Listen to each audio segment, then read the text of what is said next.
We took a detour to an abandoned ski resort. Now, I'm the only one left. I wasn't going to write this. Who would believe me? But it's been a week since I got back, and I can't shake the feeling that something is still watching me. Maybe sharing it will help, or at least warn someone else. It started as a simple road trip with my girlfriend Lisa, my friend Ryan, his girlfriend Megan, and our goofy friend Danny. We were just driving through the mountains for the weekend, looking for a quick getaway. Then Danny suggested a detour to an abandoned ski resort he'd heard about. We all thought, why not? I wish we'd said no.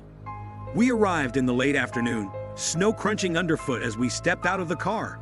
The resort looked dead, boarded up windows, snow blanketing everything, and an eerie stillness in the air.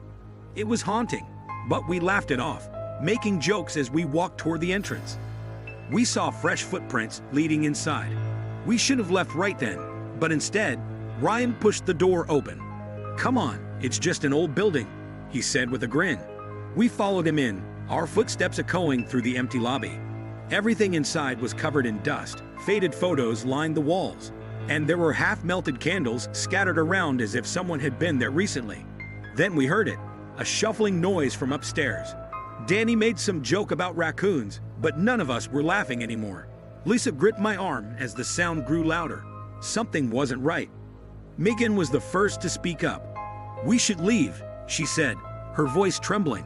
We all agreed and rushed outside, only to find the car wouldn't start. The wires had been ripped out. Someone, or something, had done it. We were stuck.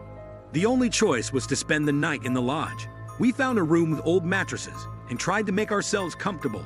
But sleep didn't come easily.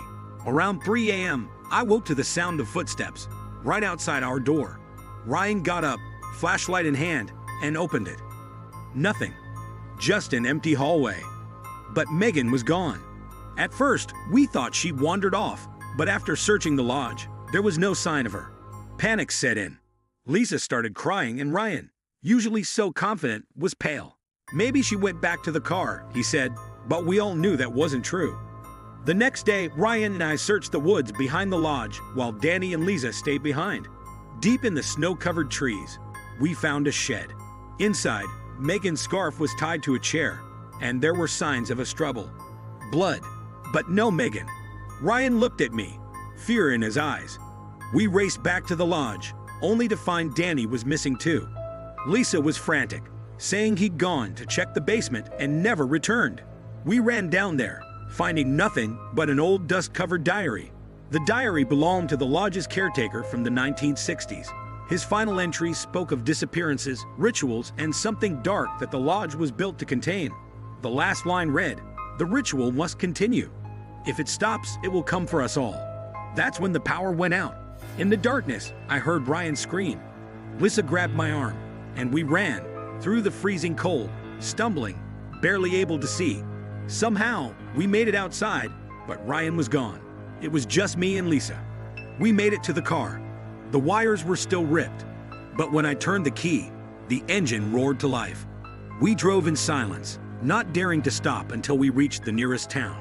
The police searched the lodge, but found nothing. No trace of Ryan, Danny, or Megan. They called it a tragic accident. Lisa hasn't spoken since we got home. She just stares at nothing. And me? Every time I close my eyes, I hear footsteps outside my door. I don't know how much longer I have. If you enjoyed this story and want to read more chilling tales, be sure to subscribe and stay tuned for more terrifying adventures.